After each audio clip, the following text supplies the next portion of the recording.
Ayan. So again, good evening po. So this is my free time. This is my free lecture po for us to master thermodynamics 2, particularly chapter 1 and chapter 1 to almost chapter 2. Okay po. So let me start this discussion in recalling this diagram. So this diagram po is on your exam, and technically, ang hinahanap lang po natin dito is yung tatlong uh, lines or yung mismong tatlong pangalan ng lines na ito, in which makikita po ito sa ating PT diagram. So, dito po sa PT diagram, we have here solid, liquid, and vapor. And these three phases are um, separated by three lines. And these three lines is the sublimation, the melting, and vaporization lines. Yung sublimation po natin, this separates solid and vapor. Melting line separates solid and liquid, and vaporization separates liquid and vapor. Tapos yung pinakagitna niya pong ito, this point at which these three lines meet is what we call the triple point. So this is necessary to understand kasi po this diagram shows the three phase at which this is divided by the three lines. Okay po. So that is your PT diagram. And also, you can see here this diagram. This is a PV diagram discussed on our chapter 1. And also, this diagram will be discussed morely on the next chapters. So this is necessary for you to understand kasi po, ito yung magiging basis natin for us to master thermodynamics calculation. Okay po. So dito po, meron po tayo ditong dome. Ito pong green line na ito. This is called dome. And at the left side of your diagram or of the line is what we call the saturated liquid line. Ito pong line ito. This is the saturated liquid line. Mga values po natin na nakukuha kapag nasa line tayo ng saturated liquid line ay yung po mga values na may sub na F. Those are H sub F, V sub F, Q sub F, S sub F. Yan po. Yan po yung ito pagka po yung point natin sa isang diagram lies on this part of your diagram, particularly in this dome, that is what we call in saturated liquid phase. Po, so halimbawa, yung point natin dito is lying on this particular line, halimbawa state point po natin, naglalay siya dun sa mismong line na yan, we call it or we call that state point at phase saturated liquid or saturated liquid phase. Basta po nandyan sa left side ng inyong dome. Pag nandun sa linya na yan, agad-agad, isipin nyo po, ang mga values na makukuha natin is yung may mga sub-F. While kapag naman po dito sa ating right side ng ating diagram, ito po, basta mag-lie dyan, or basta mapapalagay dyan yung isang point natin sa ating diagram, that is saturated vapor. Okay? Saturated vapor line naman po, these values are all with sub G. Those are V sub G, H sub G, U sub G, as well as S sub G. Pag po nandiyo dyan sa state point na yan, or nandito po sa linya na ito, dito si ating 4, state point 4. Meaning, at state point 4, that is at saturated vapor phase. Okay po. Kapag naman po yung ating mga values is nandito sa gitna, yan, nasa loob po nito. Wala po siya dun sa linya. Wala dyan sa linya ng saturated liquid line as well as saturated vapor line. We call it at the region saturated liquid vapor. Liquid vapor. Or we must say, or we can say that this is a wet mixture. Okay. Paano naman po pagka wet mixture, saan po kami titingnan ng values? Mostly, kapag po ang ating value lies between our VF to VG, yung nasa gitna po, HF to HG, UF to UG, or SF to SG. Kapag po yung values natin is andito po sa gitna, yan, nandoon sa loob ng range, meaning that is saturated liquid vapor or wet mixture.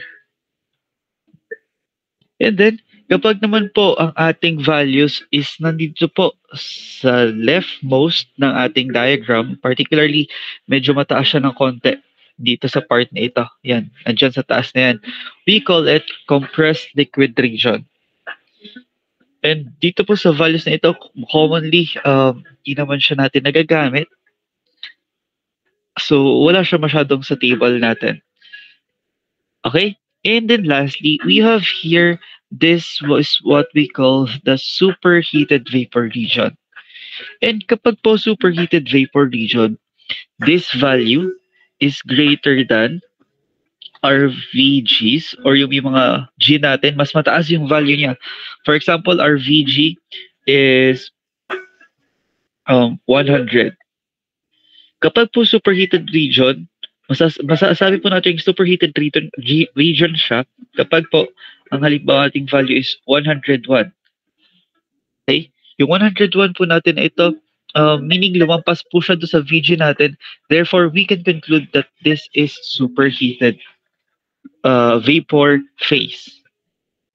Diba? Basta po lumampas doon sa may mga G natin na value sa ating table. Kapag lumampas sa VG, kapag lumampas po sa HD, kapag po lumampas sa UG, as well as kapag lumampas sa SG. Ayan.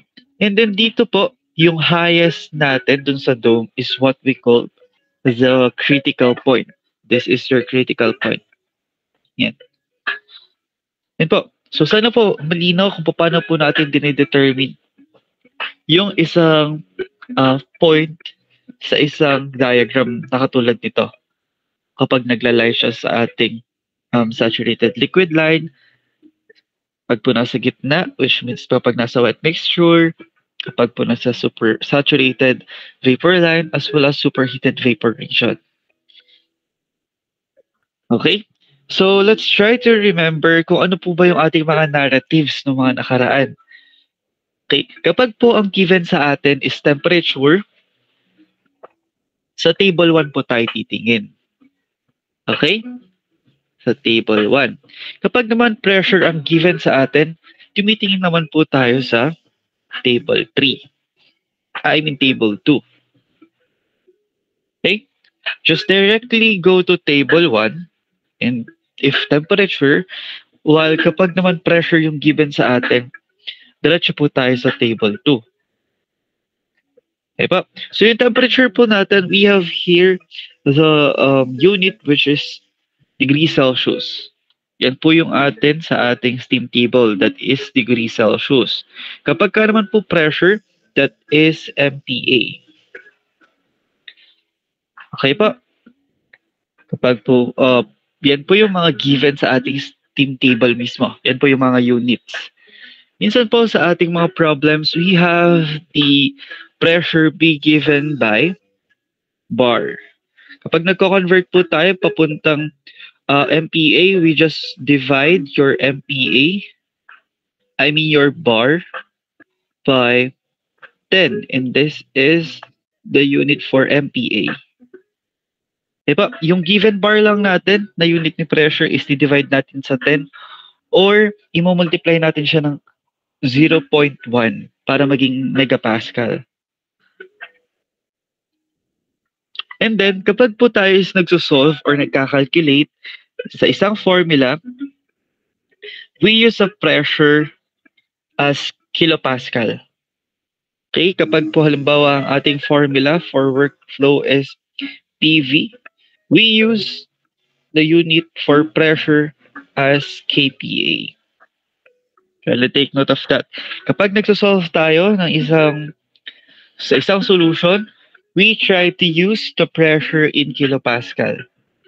While kapag naman po temperature, we try to solve these problems involving temperature as Kelvin.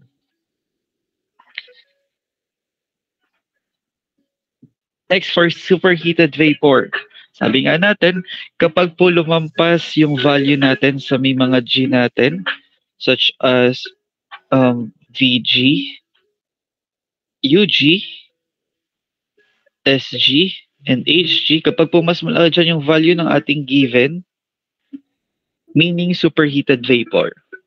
Kapag po superheated vapor, we directly move with the table 3. And doon sa table 3 po natin, we have there two values doon sa ibabaw ng table. This part is for pressure, and this part is its corresponding TSAT.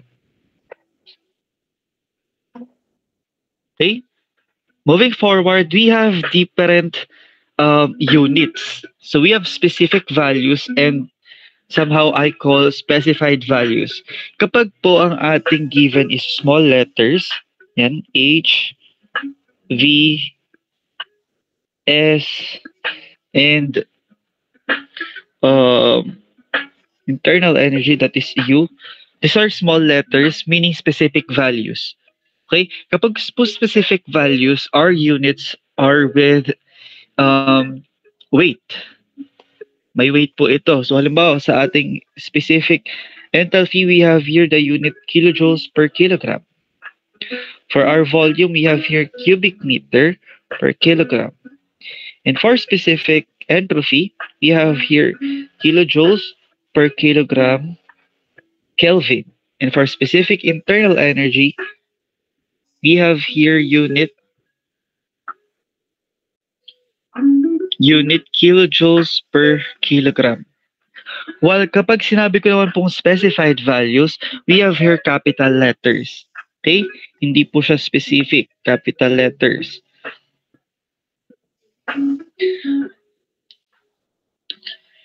Ang units naman po natin kapag specified units or somehow I call specified units, I call the units for this one, for capital letters, you have their kilojoules, you have here for volume, you have their cubic meter. For entropy, you have their kilojoules per kilojoules per Kelvin. And lastly, for internal energy, that is kilojoules. Wala na po siyang weight sa ilalim kasi we have multiplied a specific mass of it. Okay? Again, kapag po maliliit yung letters, that is specific values, meaning your units is divided by mass.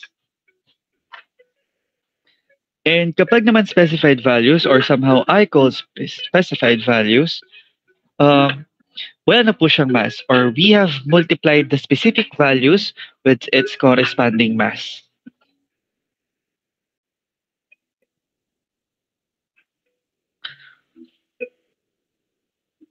Okay ba? We have recalls or narratives. Yan. So again, kapag po temperature yung given, directly move with your table 1. Kapag pressure, to table 2. And kapag superheated vapor, to table 3. And when we are asked to find the specific values, yun po yung mga small letters natin and its corresponding unit is divided by mass. For example, for specific enthalpy, we have here kilojoules per kilogram. For specific volume, we have there cubic meter per kilogram. For specific entropy, that is kilojoules per kilogram Kelvin. And for specific internal energy, you have their kilojoules per kilogram. While, para naman po dun sa specified values ko, you have their capital letter H be equal to, or its unit is kilojoules. For your volume, that is cubic meter. For entropy, that is kilojoules per Kelvin. And lastly, for internal energy, that is kilojoules. Okay? Now let's try to solve this sample. So, ito po yung nasa exam natin. So, paano po ba ito sinosolve? So, we are tasked here um, to complete this table. So, firstly, for the row 1, so unahin natin itong row 1 po natin. So, this is the given for your row 1. So, you have their pressure is equal to 1.5 megapascal. And its corresponding temperature be equal to 254 degrees Celsius. Okay. Sa akin po, mas madali ko po na-identify ang isang given kapag po meron tayong pressure.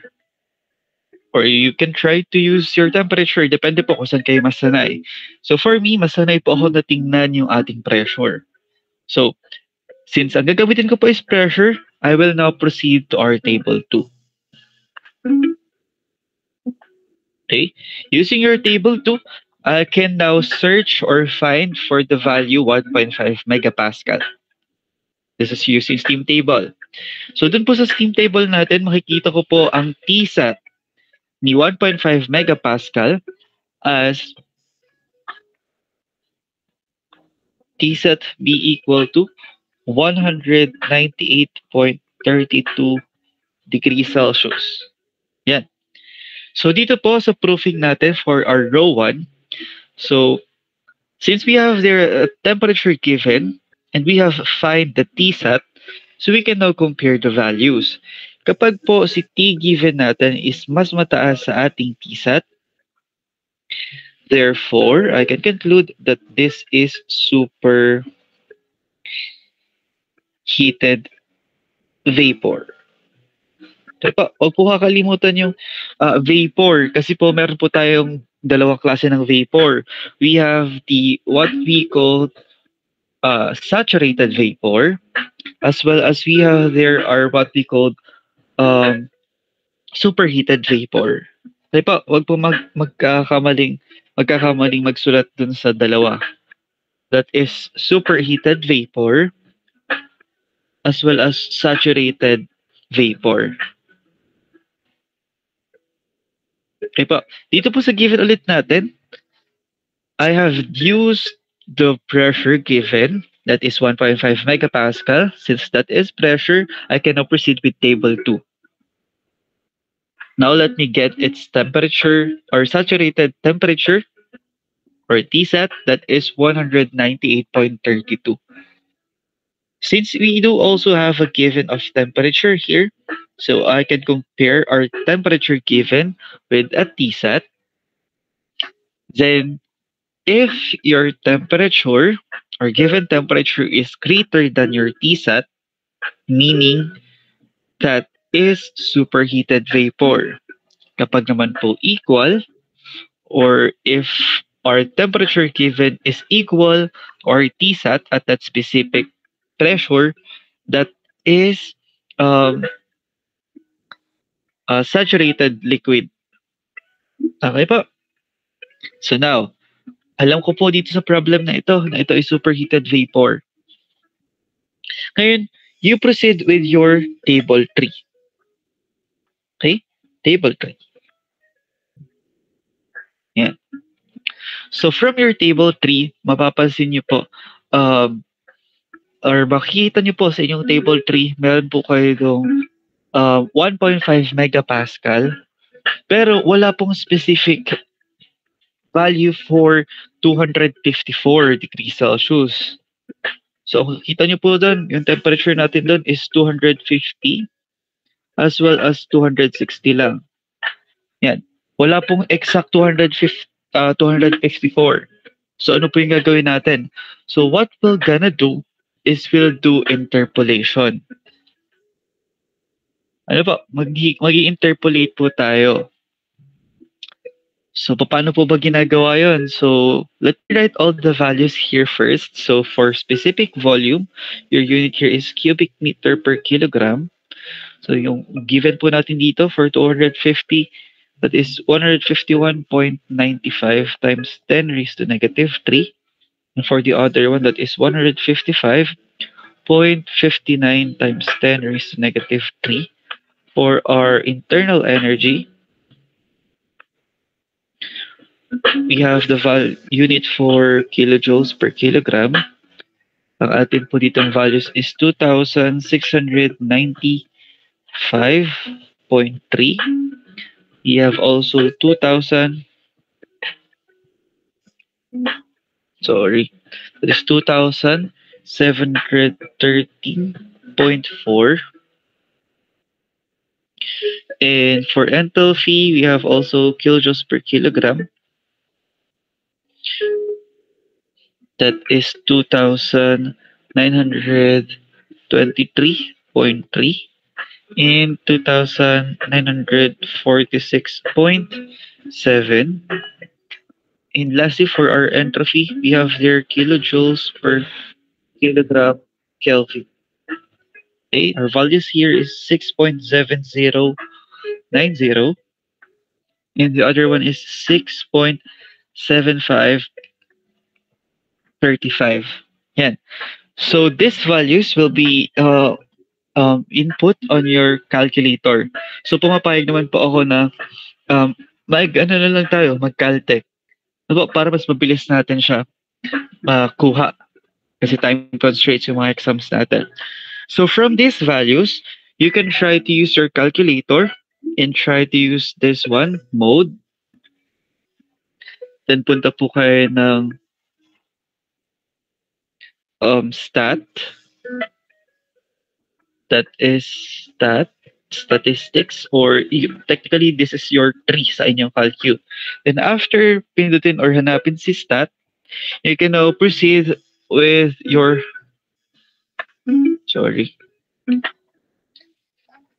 pwede ka proceed papunta sa linear. And this linear is that commonly nakasulat sa ibang calcu ng a plus bx. Okay? Tapos kapag lumabas yung ating, napindot nyo yan, lalabas dyan yung ating table, which is your xy. Sorry.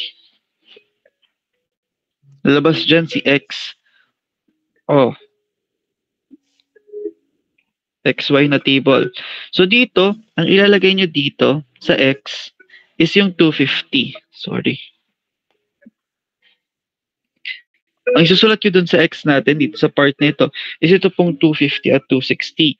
While dun sa y natin, yun pong mababago ang value, which is itong mga specific volume, internal energy, enthalpy, as well as entropy. And then after nyo po mailagay yung value dito, so unahin natin si volume. Si volume, ang nilagay ko po is 250 for x. For its y, that is 151.95 times 10 raised to negative 3. Then, so sa baba po nun, that's 260. Then corresponding y is 155.59 times 10 raised to negative 3. So after that, after ko malagay sa calcu, pinindot ko po si AC. Okay? Si AC. Then, after inputting or after clicking AC, may lalabas po na 0 sa ilalim. Tapos, itinipe ko po si 254. Okay? Kasi po, ang hinahanap po natin specifically for 254. So, ayun, dinahanap na po natin. Ilagay natin si 254. Ngayon po, you can now proceed in clicking Shift 1 or Shift Stat sa inyong calculator. Tapos, ang lalabas po doon is may REG kayo mabasa or may reg kayo makikita. That is regression. Tapos, hanapin nyo po si y hat. Y hat. Yan, yung garha ganyan. This one, y hat. Kapag nakita nyo po yun or nailagay nyo na, i-press nyo po si equals. And then, may lalabas na po ito ng value that is on the range of your volume. Dapat po hindi siya lalampas ng lower limit ninyo, that is 151.95 times 10 raised to negative 3. And your upper limit, which is 155.59 times 10 raised to negative 3. Okay? So, ang makukuha nyo po doon is 0.153406. So, tama naman yung unit natin sa table. That is cubic meter per kilogram. Okay? Need ko po sulat nyo naman po sa inyong table as times 10 raised to negative 3. You can write 153.406 times 10 raised to negative 3. Okay? So, sabi po, wala po sa akin kapag po pinipinit ko si shift 1. Ang akin po kasing calculator ay Canon. So, pwede nyo pong pindutin si shift apps. Then, kapag napindot nyo na po sa inyong calculus, si shift apps, may makikita naman po kayo doon na regression. Technically, that's 8 on your calculator. Tapos, hanapin nyo po doon si y hat kapag nakita nyo si regression. And still, you have there the corresponding answer that is 153.406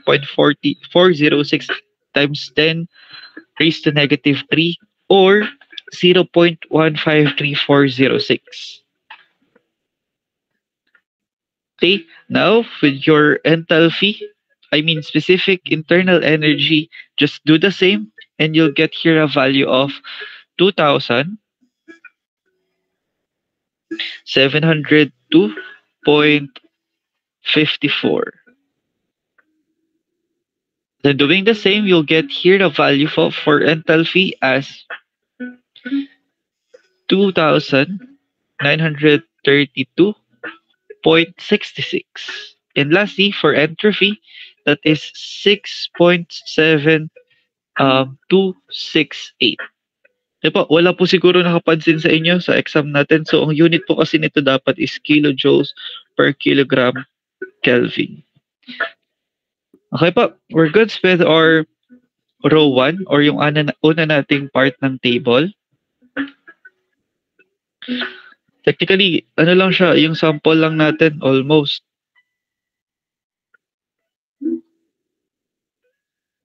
Then, after that,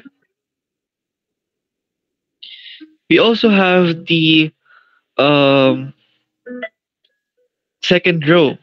So, doon naman po tayo sa second row natin. So, for our second row, we have here the given pressure of 0.9 as well as specific entropy natin. So, una natin gagawin. We have there the given pressure of 0.9 megapascal. This is pressure again. Once again, this is pressure. Therefore, I'll be going to look for your table 2. Okay. Kita ko na si table 2 specifically for 0.9 megapascal. We have there given entropy. I can write entrophies such as SF, SFG, and SG. Yan. So, makukuha ko pong values dito sa ating steam table is 2.0946 this kilojoules per kilogram Kelvin. For SFG, that is 4.5280 kilojoules per kilogram Kelvin, and SG as 6.6226 kilojoules per kilogram Kelvin. Yan. So, meron po tayong given S, which is 4.9678 kilojoules per kilogram Kelvin. Yeah. Looking at those values, mapapansin po ninyo, so ito pong given value natin is lying between your SFG or SG. And any value that is in the range of SF up to your SG, meaning its phase is wet mixture. Okay? So I can conclude that the given S or entropy is in the range or in this range.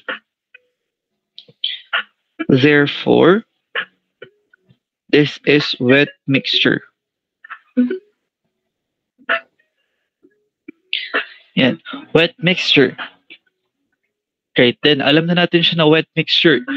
Once po alam na natin na wet mixture ito, ang sunod po natin na gagawin is solve for the quality. Okay, solve for the quality. Okay. Ang quality po natin, since this is entropy, we can use the formula S minus SF all over SFG. And after getting the quality, you can now solve for what is asked in the problem. You can now solve for your specific volume, for your internal energy, as well as for your specific enthalpy. By using the formula, V is equals to V sub F plus your computed X multiplied by your VFG. Okay po.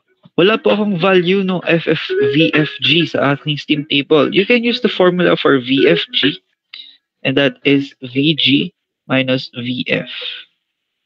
Okay? That is for your V. For your internal energy, you can use the formula U sub F plus X times UFG. Then for enthalpy, you have there HF plus X times HFG. Okay. So, yun po yung mga gagamitin natin formulas after solving for the quality. May kulang po ako sa table ko, which is yung temperature. Itong temperature po na ito. So, ito pong temperature na ito, that would be just your Tsat at this specific pressure. Tsat lang po yan. Kasi po, constant yung ating temperature all throughout from your saturated liquid up to your saturated vapor. Okay po. So, ang makukuha natin dito, so from our table, our Tsat is 175.38 degrees Celsius. Then, ang makakompute po natin na specific volume, that is 0.136,835,898. Since there's a unit for this, so again, or you can write here that's 136.835898 times 10 raised to negative 3. Okay, that is for your specific volume. For enthalpy, for your internal energy, that's 1,908.49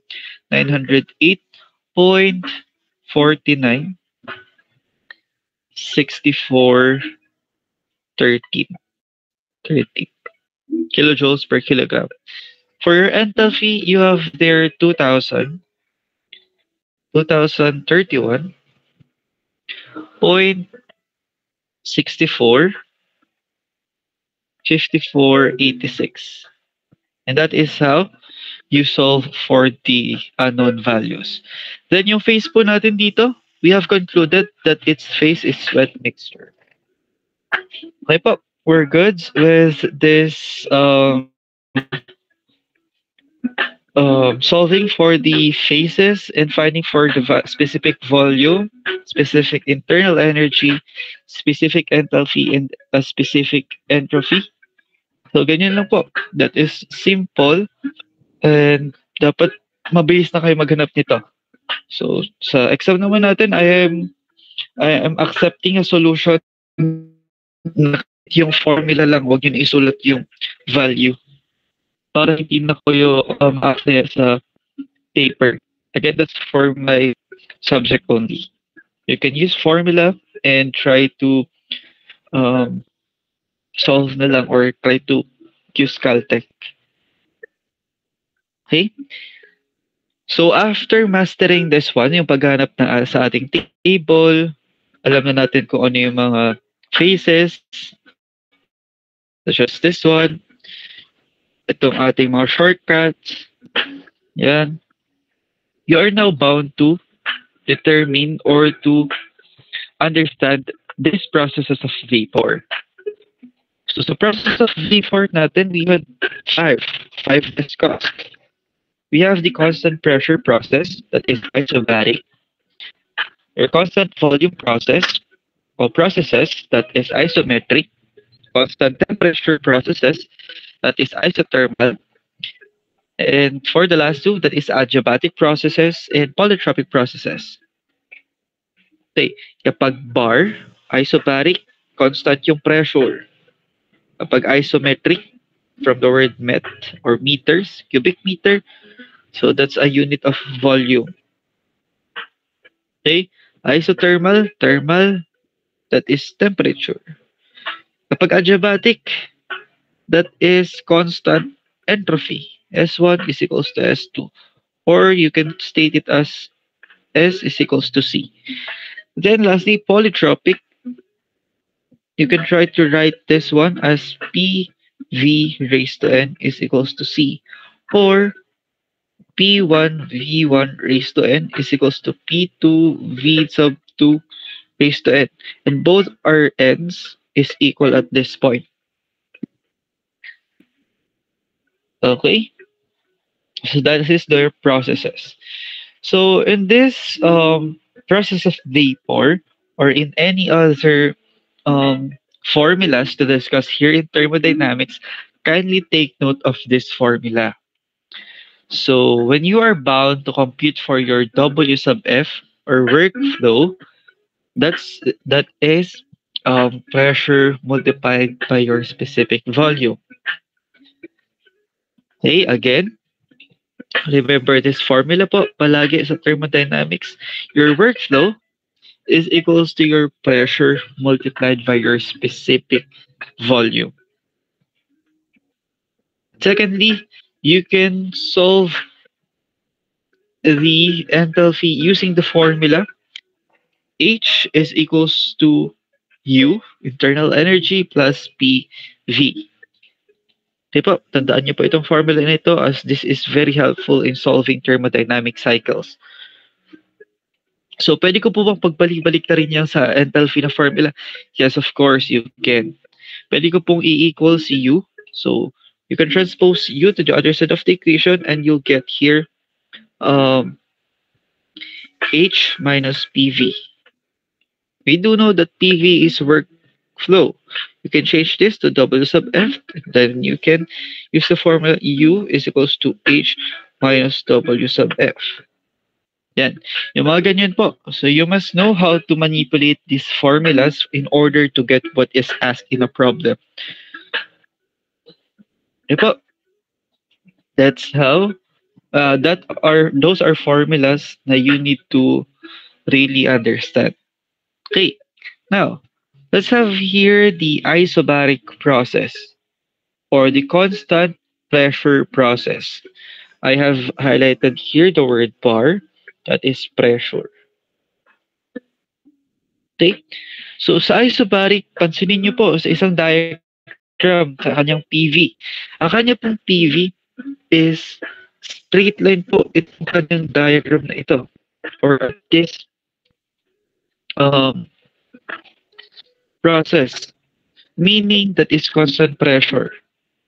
And for its TS diagram naman po, ito pong values ng line na ito or this line is what we call the pressure line. Pressure po ito, meaning the pressure from this point up to this point is the same. Okay po? Again, this is your PV. So this is P sub 1 is equals to your P sub 2. And the formula for isobaric process is your for work done flow, that is W sub N is equal to your pressure multiplied by your change in specific volume. Technically, yun lang po. Then work steady flow, that is equal to 0. And your heat transferred is Q is equal to H sub 2 minus H sub 1. Lang po yung dapat yung tandaan sa isang isobaric or constant pressure process. Then followed by your next, which is isometric.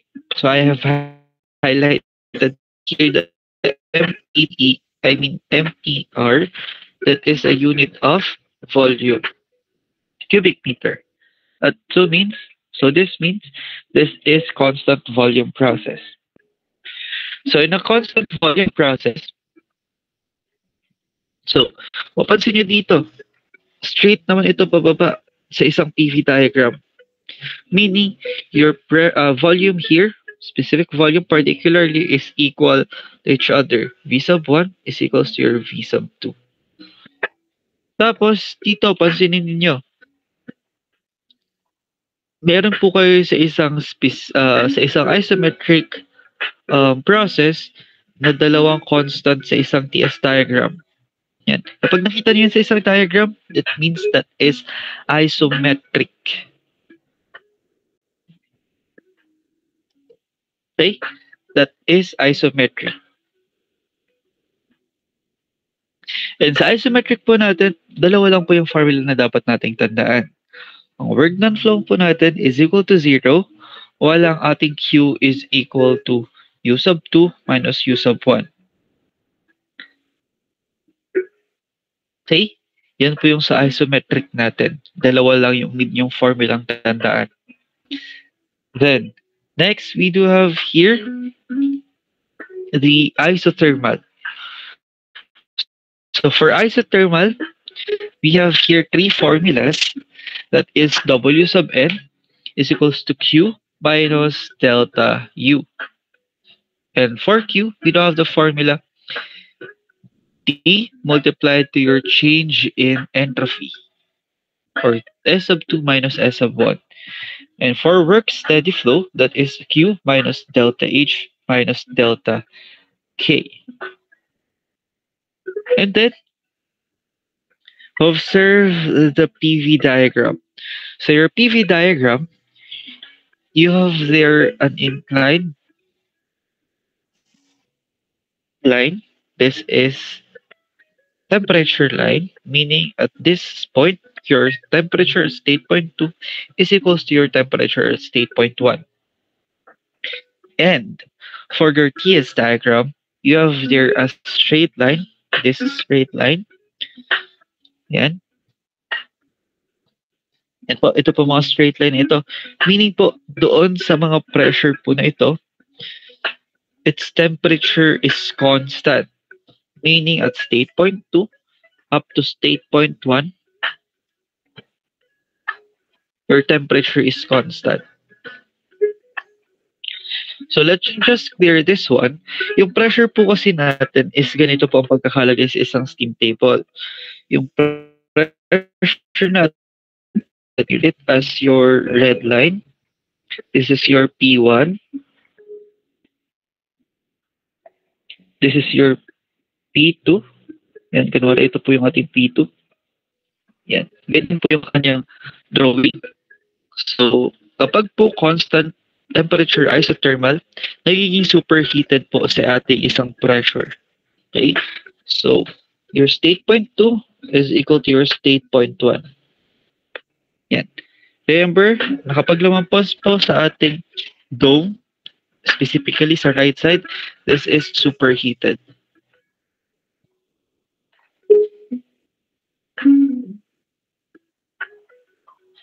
Okay? Again, for isothermal, we have three formulas, and those are W sub N, or work non-flow, is equal to Q minus delta U. And for heat added or heat transferred, that is Q, that is equal to your temperature multiplied to change in entropy. And for work steady flow, that is W sub S is equal to Q minus delta H minus delta K. And this delta K is your kinetic energy. Kapag po sa ating problem, wala pong given kinetic energy, you can just neglect it. Ano po? Neglect. Huwag niyo na lang po siya isama sa calculation.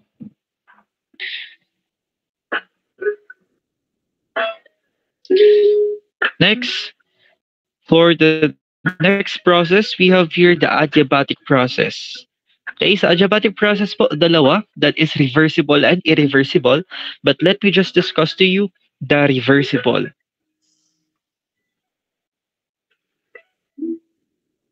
Or the reversible adiabatic process that we can call isentropic.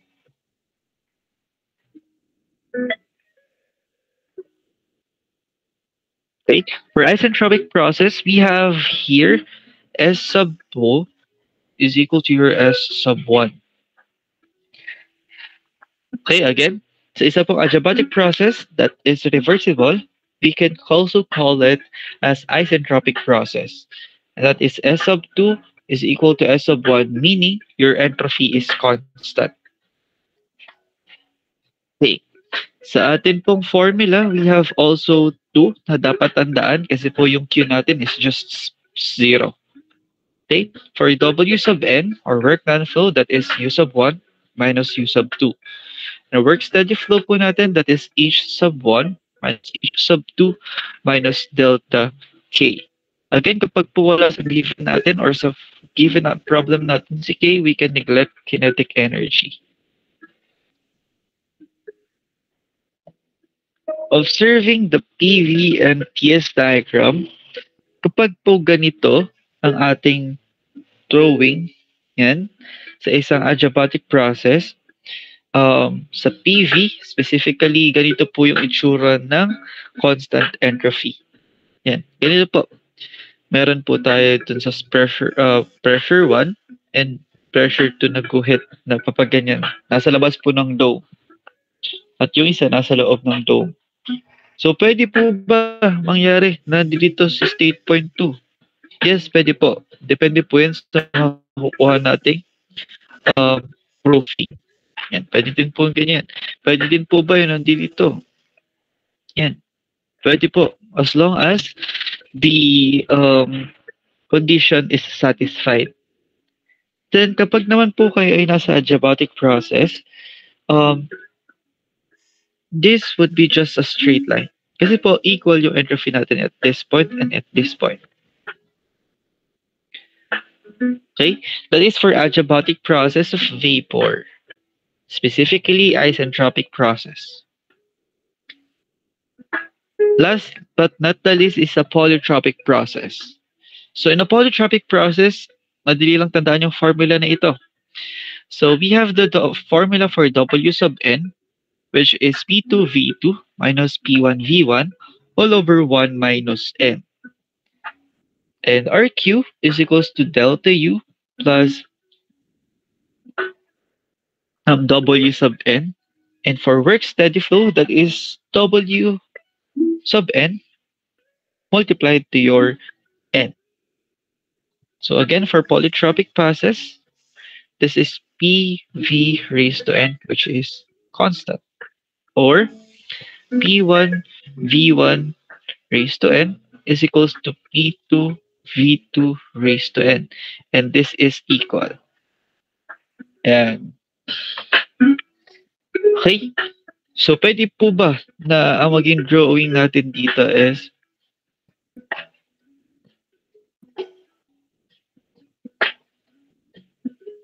this is your state point 1, this is your state point 2. Yan. Pwede po bang ganyan yung maging drawing natin? Parehas pong superheated sa state point 1 and state point 2. These are both superheated. Yes po, pwede po. And its x here will be greater than 1. Ito po yung naging problem natin sa isang problem natin sa ating quiz. Okay po. So again, your polytropic process is given by the formula PV raised to n is equals to C. And kapag may nakita kayo sa problem na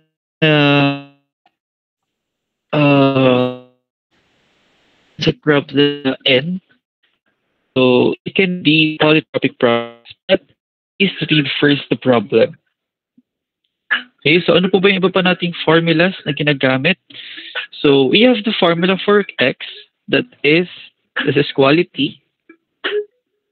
So you have for quality, you have formulas such as using V, you're given V minus V sub F all over VFG, or you can use X is equals to internal energy minus UF all over UFG. Also, you can use enthalpy, that is H minus HF all over HFG, and enthalpy SF all over SFG. Diba? So, yung formula po naman sa ating percent moisture that is represented by Y is just simply 1 minus X. Then, solving for your enthalpies, internal energies, entrophies, as well as your specific volume, after getting your X, you use the formulas um, U is equals to UF plus X UFG for specific internal specific volume, that is VF plus X VFG for it in enthalpy, that is HF plus X times HFG, and lastly for entropy, that is SF plus X times SFG. Okay po. So let's try to solve a problem. Ito po yung nasa quiz din natin. So let's try to first analyze the problem. Okay, so let's read first the problem. Steam at 200 degrees Celsius and with an entropy of 5.6105 kilojoules per kilogram Kelvin expand isothermally to 0.515 megapascal. For 5 kilogram, what are, sorry, so yan, what are delta S, delta H, and delta U? Determine the following. So ito na lang po yung ating gawin. This, yan. So first is to sketch PV and TS diagram. W sub n, or work done flow, or delta U, or delta specific internal energy. For letter D, that is change in specific enthalpy. And lastly, your heat transferred or heat added. So una, basahin natin sa problem. Sabi dito isothermally. Meaning, this is isothermal. Isothermal. Meaning your temperature here at temperature 2, that is equals to your temperature 1. Okay, let's draw its TS diagram. Okay, let's start with its PV diagram. So, akala ko din madali masasagutan ng karamihan ito sa ating quiz, as I have also included dun sa ating identification ng isang isothermal process. Ano po? So, paano po ba yung isothermal process? That's just simply, katulad nung kanina, ganyan. This is your PV. Ganyan po.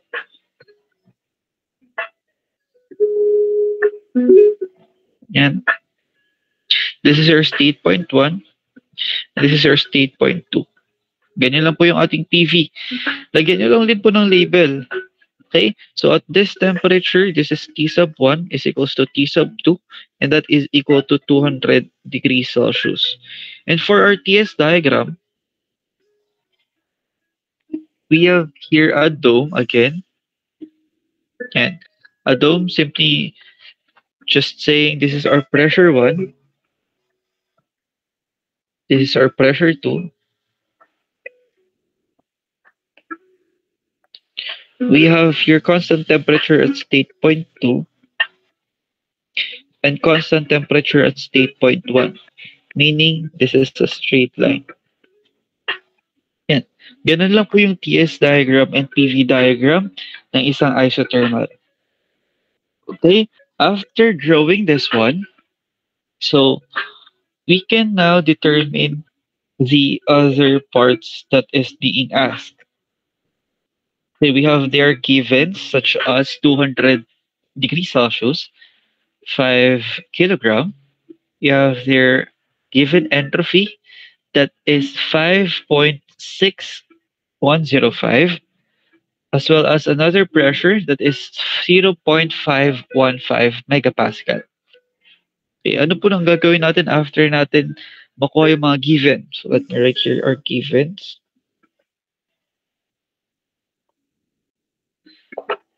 We have their mass of 5 kilogram, a temperature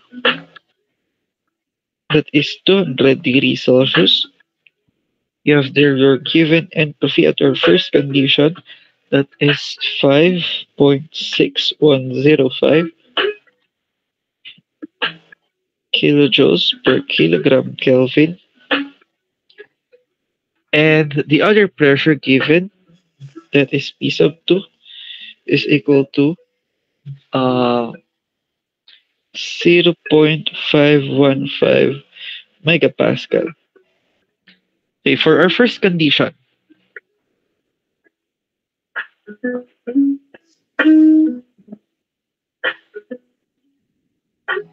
okay, ano lang po ba yung alam natin sa ating first condition? So since this is an isothermal process, your temperature 1 is equals to your temperature 2. And we have a given temperature that is 200 degrees Celsius. Ito. So kapag po may given tayong temperature, we'll now move to our table 1. Okay? This is table 1. So for our table 1, we are out to find our value for entrophies kasi po may given tayo entropy for state point 1. So our SF, SFG, and SG will be used to determine what is this or what is the phase at this condition.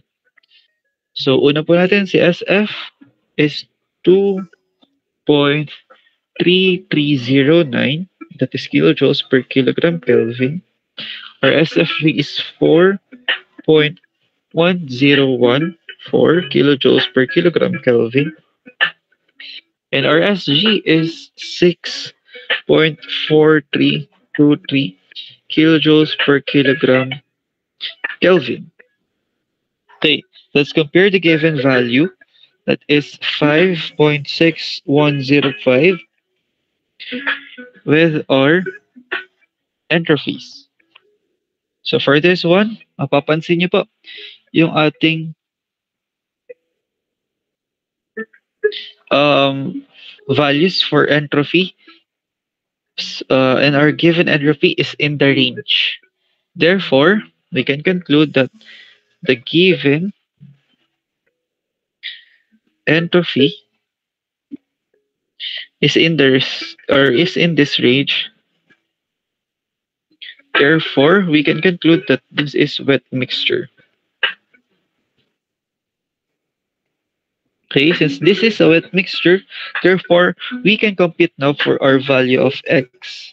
And the formula that we can use is S minus SF all over SFG.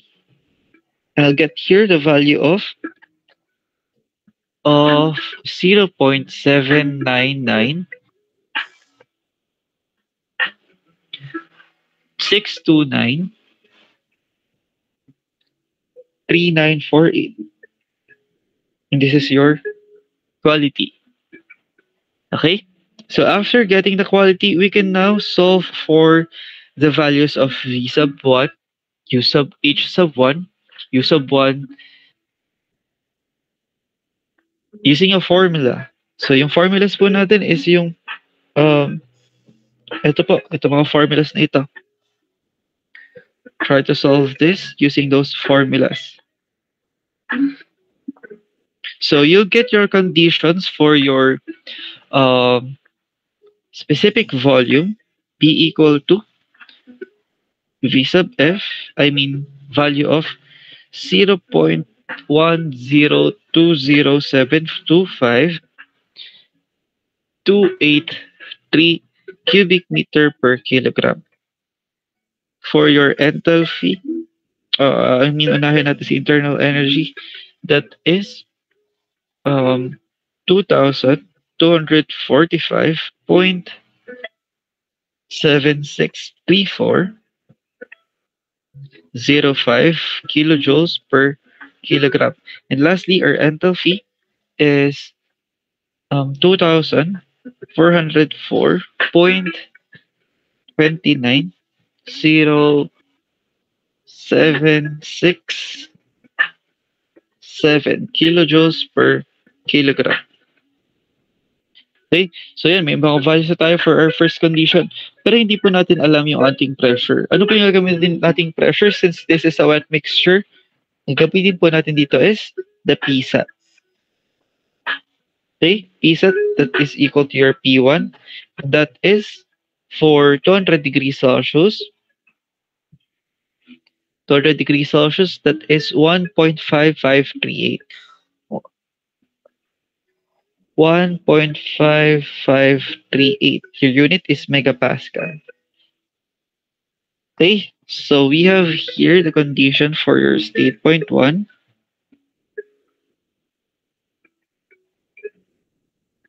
And those are all at your first condition. So V sub 1, U sub 1, H sub 1, P sub 1. Okay, now for our second condition. What we do know in this second condition is that our pressure is equals to 0.515 megapascal. So 0.515, nasa table po natin. We can look for it. Okay, we can look for our table. So this is pressure. We can look at our table 2. Okay, upon looking at our table, wala pong exact value for 0.515. But we have there pressure that is 0.51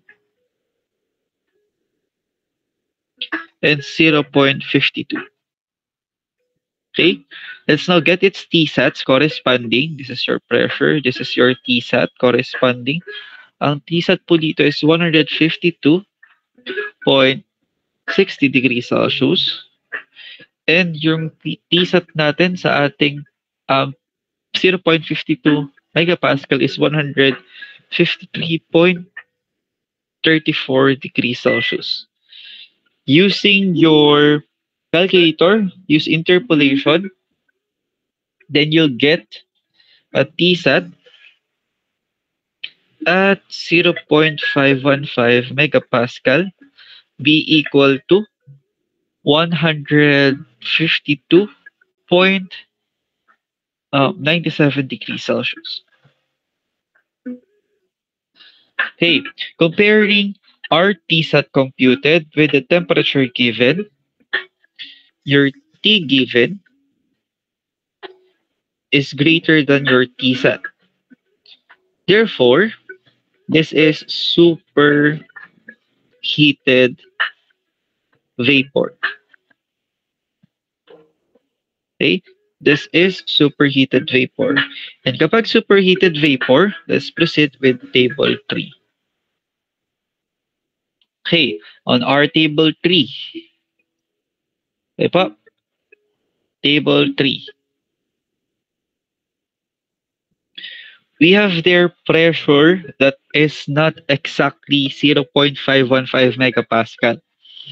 Pero meron po tayo sa ating steam table na 0.50 and 0.52. Again, this is at table 3. Yan. This is your pressure. Yan. So ano po yung gagawin natin dito? So mapansin nyo sa table 3 natin, meron siyang pressure as well as its corresponding T-sat.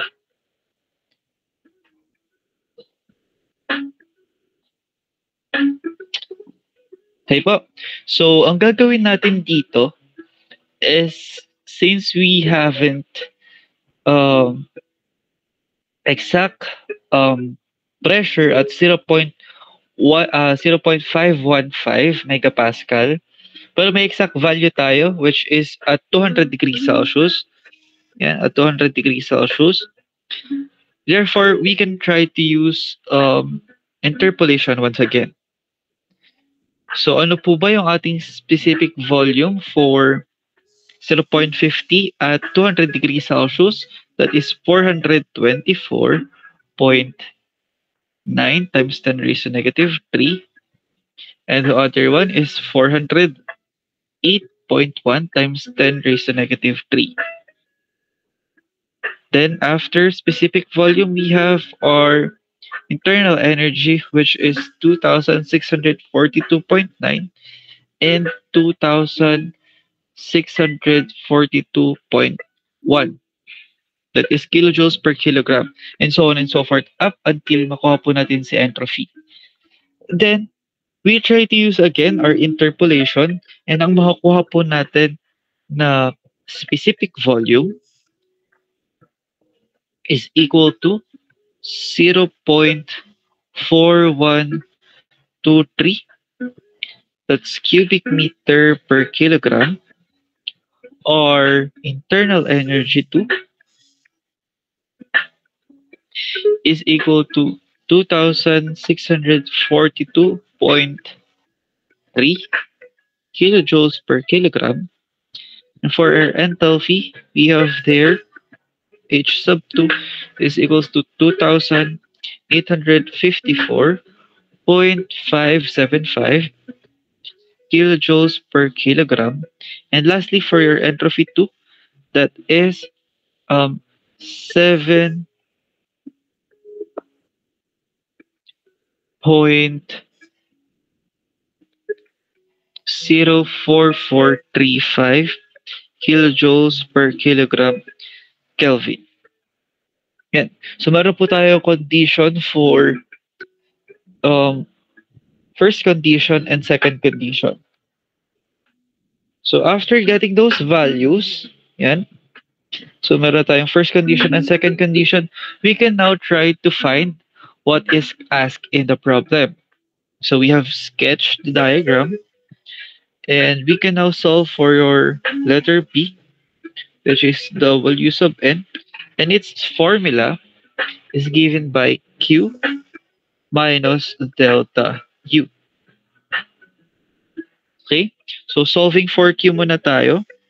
Or Q is equal to our temperature multiplied by S sub 2 minus S sub 1 times our mass. Okay? Trying to solve this one. That is given temperature 200 degrees Celsius plus 273. That is Kelvin. Then we have there an S2 that is 7.04435. May ako na isulat yung unit. And for our S1, that is 5.6105. Multiplying it with mass, that is 5 kilograms. Therefore, using your calculator, you can solve for Q. That is 3,391.0555250 kilojoules. And for our delta U, solving for delta U, you have there the formula. Your given mass multiplied by your U sub 2 minus U sub 1. So that is 5 kilograms multiplied by your U sub 2. That is 2,642.3 kilojoules per kilogram minus 2,245.763,405 kilojoules per kilogram. You can cancel here kilogram, and what you'll get here is change in internal energy as 1,982.682975 kilojoules. Now that we have the value for Q and delta U, we can now solve for our W sub n. So computing for your W sub n, that is 1,408.372275. Your unit here is kilojoules since this is kilojoules and this is kilojoules. Okay, that is your letter P. Then for letter C, we are asked to find your delta U. And we have computed that. So this is your delta U. Then after that, we have here the computation for letter D. That is delta H. So for delta H, we can use the formula mass times H sub 2 minus H sub 1. Remember that in here, we can try to disregard the mass. Diba, pwede natin hindi na isulat si mass kasi po, sabi natin kapag po small letter, this is specific. And kapag specific is my mass, yung kanyang unit. Therefore, its unit is kilojoules per kilogram. Okay po. So after substituting the value, you can get here the delta H as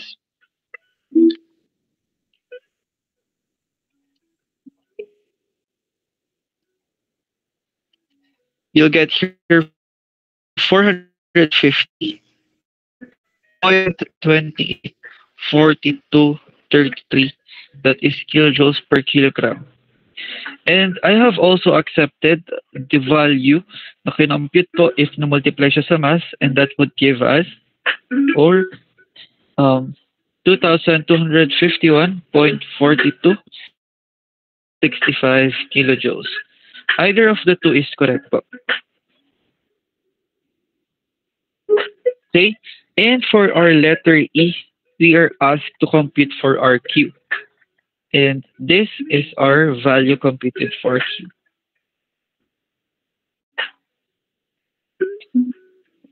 Okay, so that's how you solve for this problem on your quiz, as well as in a problem involving isothermal process.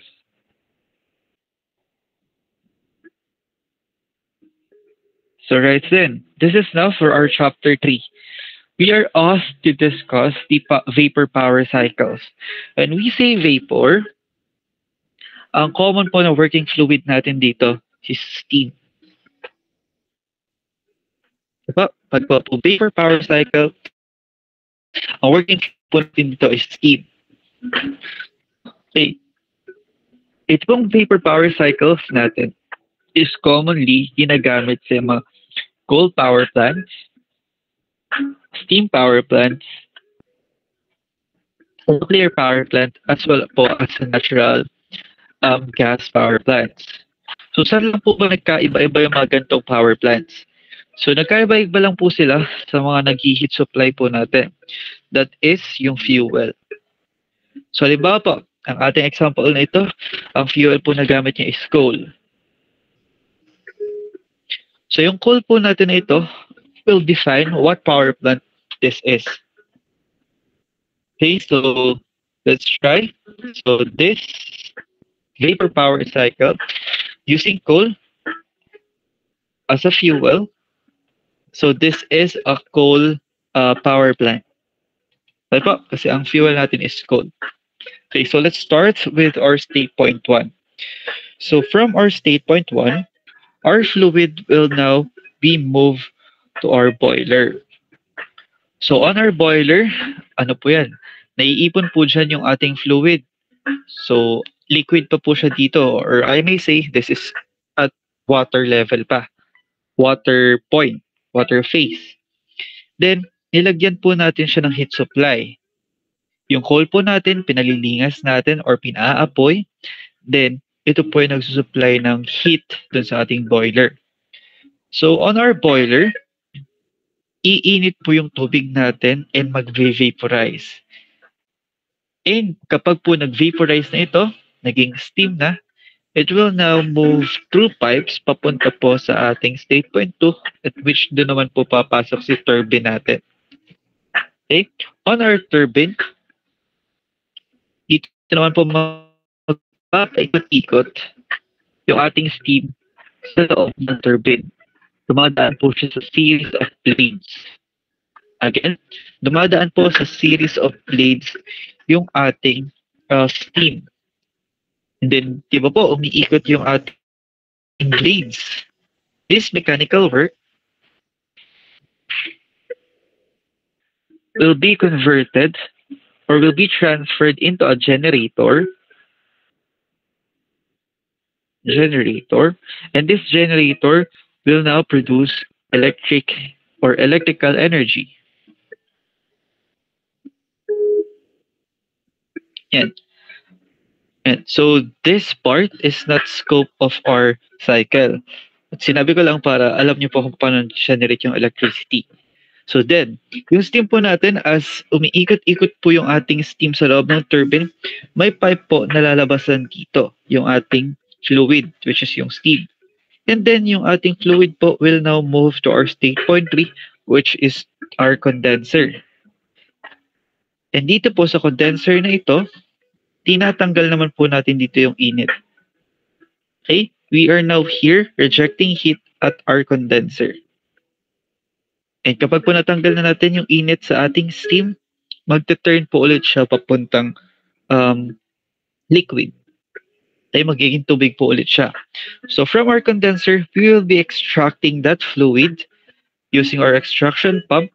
Papunta naman po dun sa ating hot well or yung ating basin. Okay, after mapunta ng ating condensed water sa hot well, it will now be pumped again papunta po sa boiler natin. Okay? Yung tubig natin sa hot well, kukuhain ulit natin and dadalhin po ulit natin sa boiler. And sa boiler, papainitin ulit natin siya, magiging steam, pupunta ulit siya ng turbine, and magpapaikot-ikot po yung cycle natin to generate electricity. Okay? Very good. Now let's discuss the vapor cycles. So, vapor cycles are as of the following. You have Carnot cycle, Rankine cycle, modified Rankine cycle, at which na-divide po sa tatlo yung modified Rankine cycle natin. This is the reheat Rankine cycle. We have here the regenerative Rankine cycle. We have lastly the reheat regenerative Rankine cycle, and that is a combination of both A and B.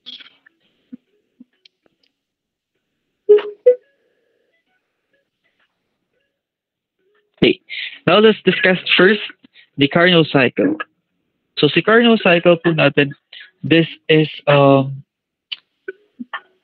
first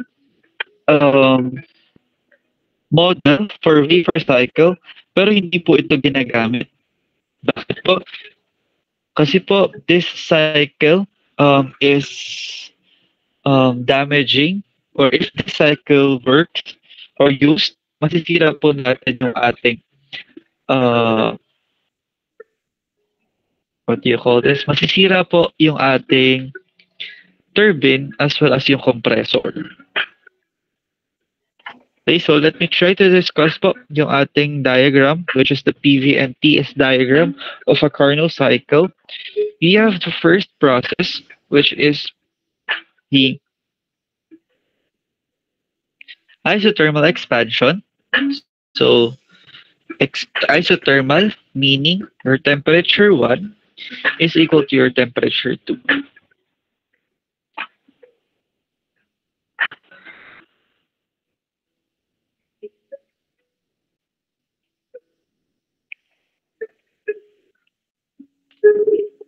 Okay, isothermal, meaning your temperature 1 is equals to your temperature 2.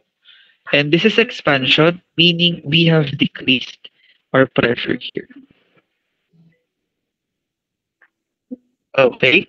Next, we have here the adiabatic expansion for 2 to 3. Adiabatic, this is entropy is constant, meaning at your state point 2 and state point 3, your entropy is constant. This is S sub 2 is equals to your S sub 3. And that is again expansion. So therefore, bumaba po yung pressure natin. Okay, and for the third to fourth process, which is isothermal compression, again, this is isothermal, meaning your temperature here is equal. This is its position. Therefore, temperature 4 is equal to your temperature 3. That is compression. Therefore, tumaas naman po yung ating pressure.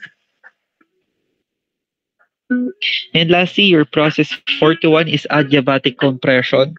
Adiabatic, again, that is entropy is constant. So ito naman po siya. This is your entropy 4 is equals to your entropy 1. That is also compression, therefore tumaas po yung ating pressure. Okay, that is a Carnot cycle with isothermal expansion, adiabatic expansion, isothermal compression, as well as adiabatic compression. Ito po yung kanyang ikot.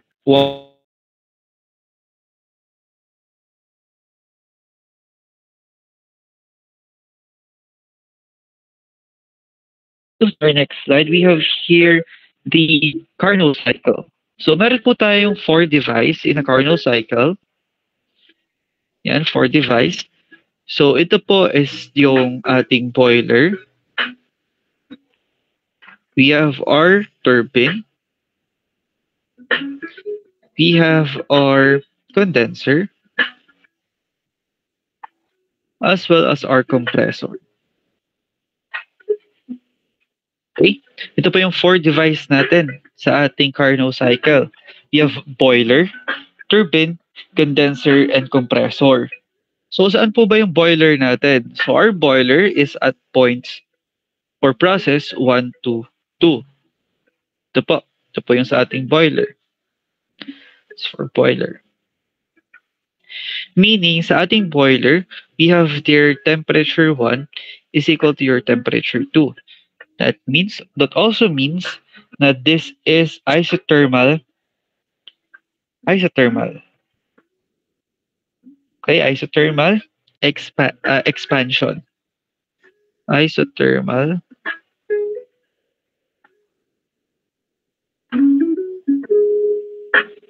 next process, which is 2 to 3. Ito naman po, 2 to 3. This is about your turbine. And on our turbine, this is adiabatic, meaning your S2 is equals to your S3. This is adiabatic expansion. Next, we have here the 3 to 4. So for 3 to 4, this is 3 to 4. This is where your condenser works. And in the condenser, that is constant temperature, that is isothermal. Isothermal. And this is isothermal compression, meaning we are compressing here our fluid. And lastly, the process 4 to 1. Process 4 to 1 is lies on our compressor.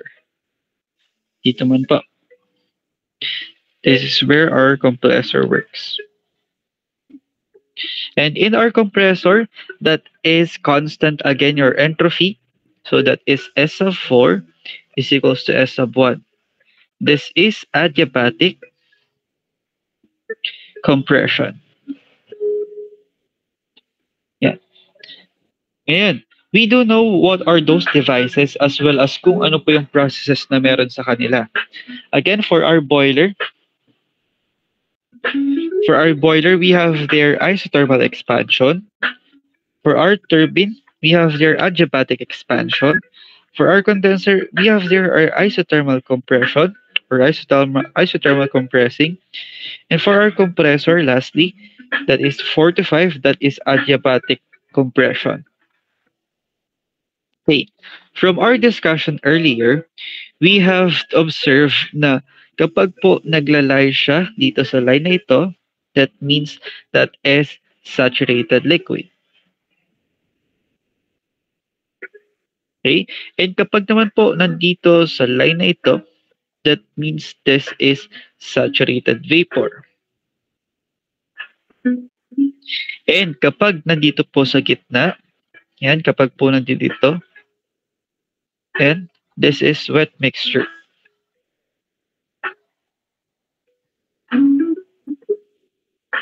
Okay. Let's identify first kung nasan po yung mga state natin. Okay. For state point 1, we can identify that this state point po lies on the saturated liquid. That means your state point 1 is saturated liquid. Okay, liquid pa po ito. So, ibig sabihin, siya po is liquid pa, as in tubig pa. Then, our state point 2 is this on this line. That is saturated vapor.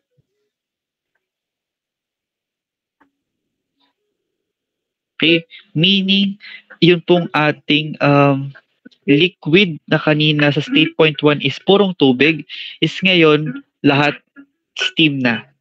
Okay? Next, we have your state point 3.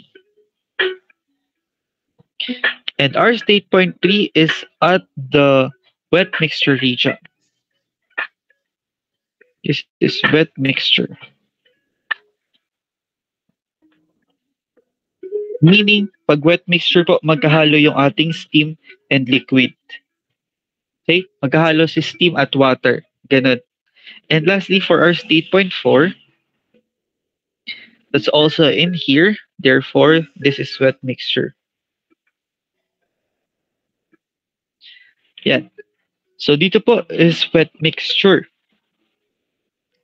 So, unahin natin. So, yung pong papasok sa ating boiler, that is state point 1, is liquid. So, after adding heat sa ating boiler, magiging vapor po ito. And that is our state point 2. And kapag po state point 2 na, dito naman po siya papasok papunta sa turbine natin. Okay? Papasok naman po siya sa turbine natin. Papasok po siya as puro na steam, and then lalabas po siya na magkahalo si steam. Magkahalo si steam at may konting tubig na or water. So kapag po ganun sa isang turbine, prone po ito sa pagkasira. Ano po? Kasi yung blades natin doon, magko-corrode siya, mga ngalawang kasi nababasa ng tubig. Therefore, prone po siya sa sira. Okay. Ay di lumabas nga po sa turbine natin yung ating fluid as wet mixture. Doon po sa state point 3 na tayo. Yan. Lumabas na po sa turbina kung saan bababa naman po siya sa condenser. So, sa condenser natin, ang gagawin niya lang dito is tatanggalin niya lang po yung init ng ating fluid. Pero andun pa rin po siya sa phase na meron pong vapor as well as meron din pong tubig. Therefore, tatanggalin niya lang yung init niya. And then, papasok naman po siya sa state point 4, at which ito naman po yung papunta sa compressor natin. Yung compressor natin, mahihirapan siya na gawing liquid ulit para mapunta sa saturated liquid or yung sa state point 1 natin, yung ating fluid. Kasi po, yung pumasok sa ating compressor is wet mixture. Sabihin, magkahalo si vapor at si water or yung liquid natin. So kapag pumasok siya sa compressor ng dalawang phase, mahihirapan si compressor, ang tendency masira. Okay? That is one of those reasons kung bakit hindi po ginagamit si Carnot cycle para makaproduce ng electricity. Okay? And that is your Rankine cycle. Diba? So we have four devices in a Carnot cycle. That is boiler, turbine, condenser, and lastly, compressor.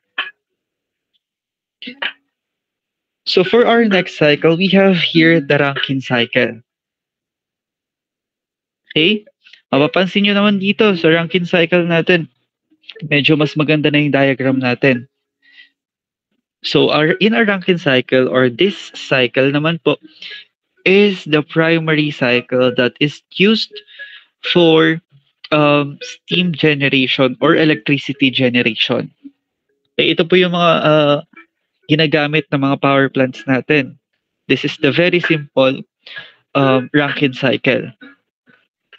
Okay, basic Rankine cycle, ideal Rankine cycle.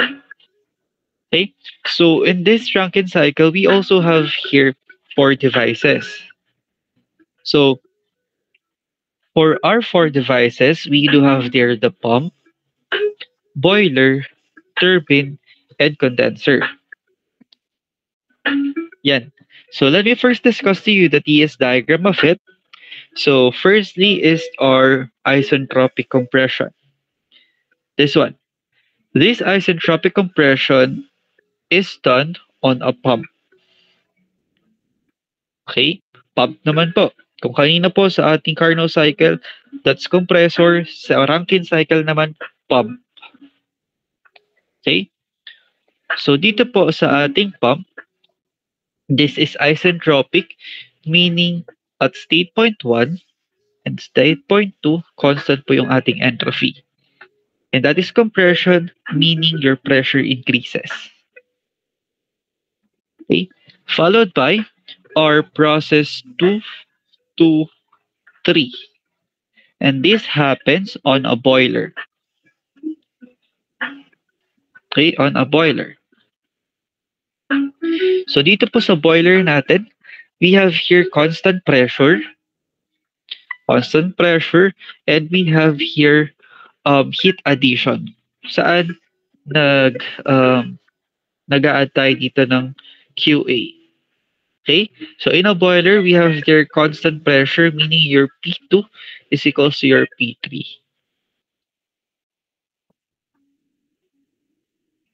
Okay, next we have here the third to fourth process, which is 3 to 4. So this is for turbines. This is turbine. And this turbine is, as you can see, that is a straight line, straight downward. That means that this is isentropic expansion, meaning your S sub 3 is equals to your S sub 4. And that is expansion, meaning your pressure is lessening or bumababa pa yung pressure natin sa turbine. And lastly, last but not the least, the process 4 to 1 is what we call the process on a condenser. So on a condenser, we are rejecting heat, or we have here Q sub R. And also, in a condenser, your pressure here, your P sub 4 is equals to your pressure 1. Okay po? That is a Rankine cycle.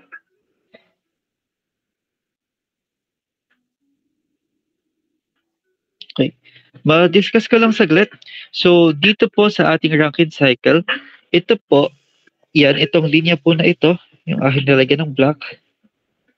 Yan. That is our pressure line. And then the other one natin is ito.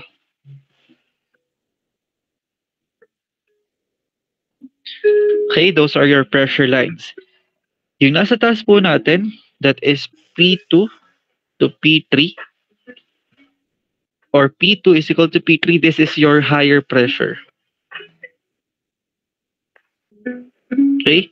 While this na nasa baba is your lower pressure. Okay, those are your pressure lines. Ganun lang din po yan dito. Ano po? So we can state that your pressure 2 is equals to your pressure 3 and your pressure 1 is equals to your pressure 4. Okay po, sana malinaw po itong pressure line na ito. Okay, so let's try to continue our discussion with the Rankine cycle. So, yan. So again, this is just the figure o paano po umiikot yung ating steam sa isang Rankine cycle.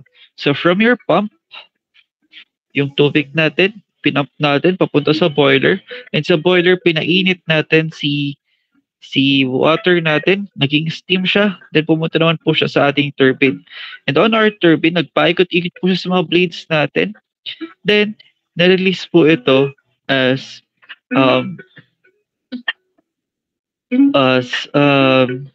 wet mixture. Diba? Pero konti pa lang dito yung mababang or medyo mataas pa yung vapor natin dito. And then, on the condenser, nire-release naman po natin dito yung heat natin. Pinapaalis natin yung heat sa fluid and then back to our pump again. And then ipapump ulit natin siya papunta sa ating boiler. Then, pag naging steam, go to turbine. And that is how your Rankine cycle works. Okay? For pump, isentropic compression. For boiler, constant pressure with heat addition. For turbine, that is isentropic expansion. And lastly, for condenser, that is constant pressure and heat rejection. So, it-enable ko na po yung formula natin na ginagamit sa isang Rankine cycle para mas mabilis po natin siya ma-solve. So, just remember that in a cycle, particularly in a Rankine cycle, kapag po siya ay may work, therefore, wala po siyang heat added or heat rejected. Okay? Again, kapag po meron tayong work or yung device natin is may work, meaning wala po silang heat addition or heat rejection.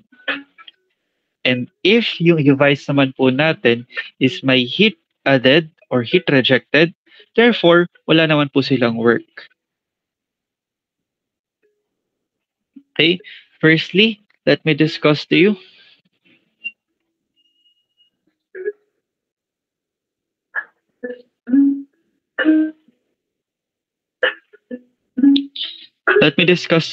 the work of pump. So yung work ng pump natin can be determined using the formula H sub 2 minus H sub 1. Diba? So just take note po pala before I continue the discussion of this. So in a Rankine cycle, so particularly on all the cycles na i-discuss natin, we are tasked to determine all enthalpies at all points. All enthalpies must be determined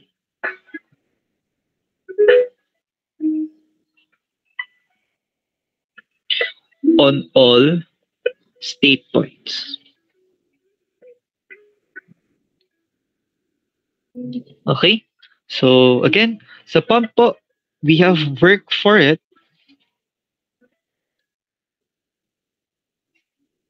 We have work for it that is given by the formula H sub 2 minus H sub 1.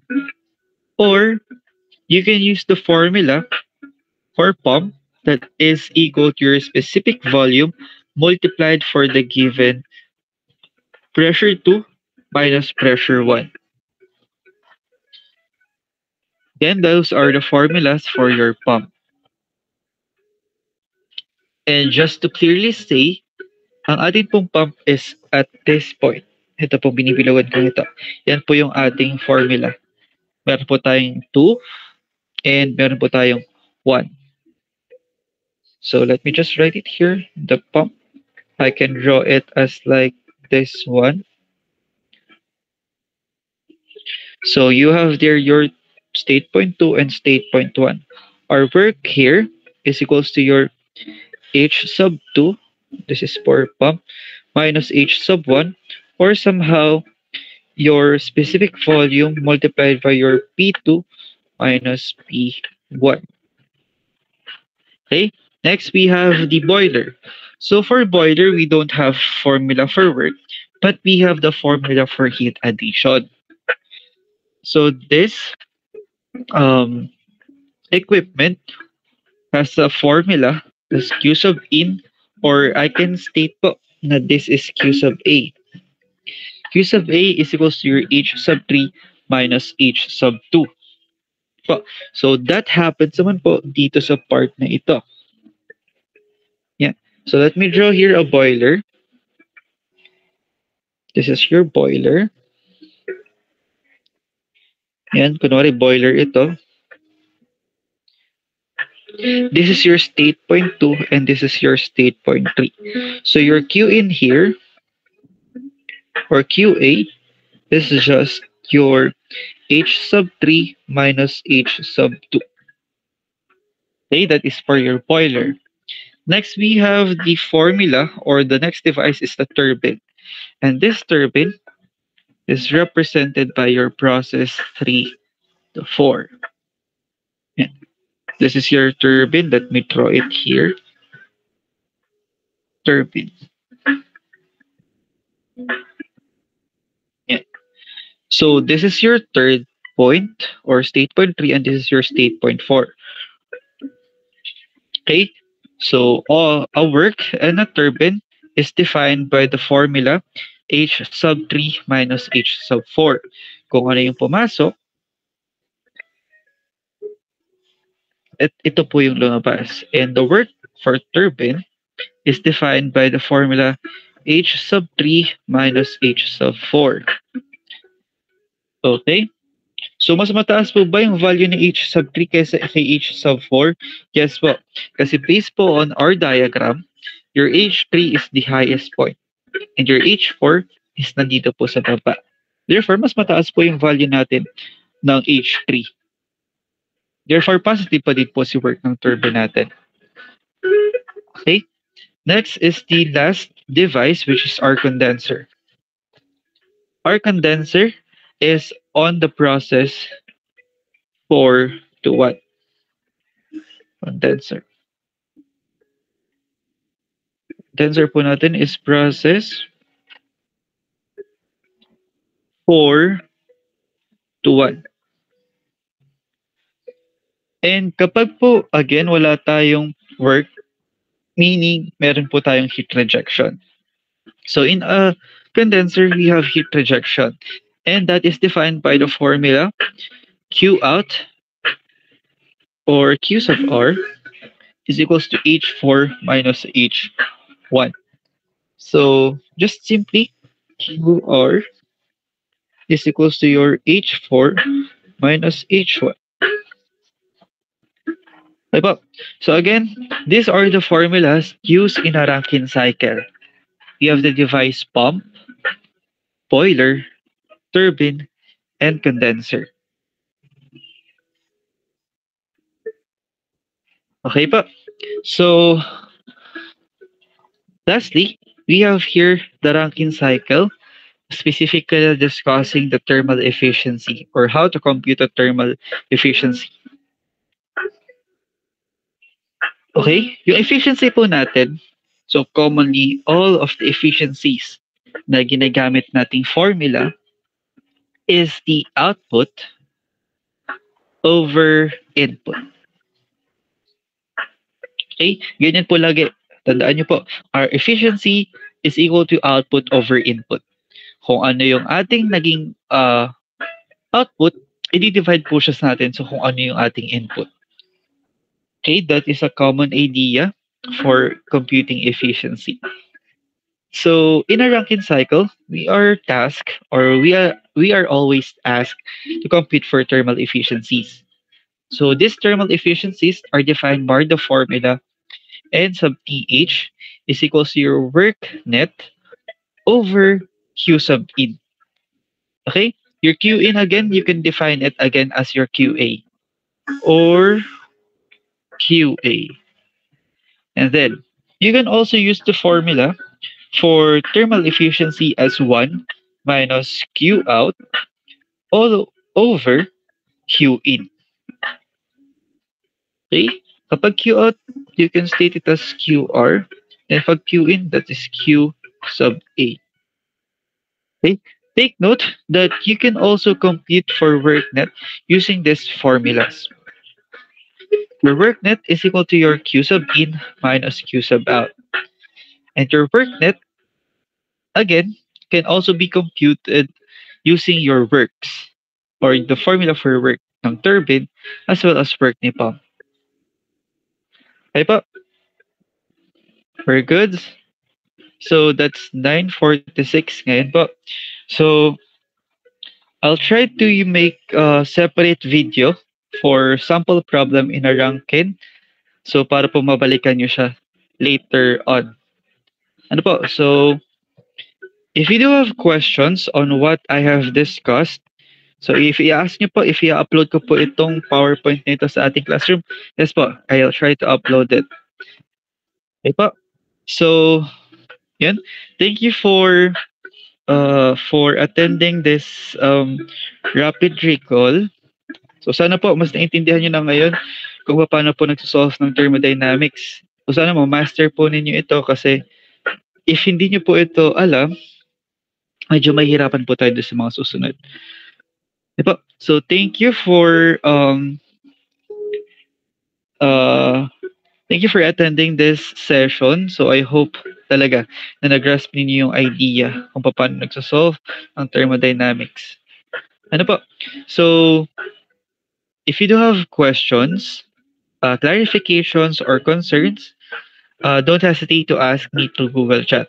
If you'll be asking if ibabalik ko po yung test paper ninyo nung quiz, yes po, ibabalik ko po siya sa ating face-to-face meeting. Diba? And then, yung atin pong midterms will be on our week 4. So technically, ngayon pong week 3 is online tayo.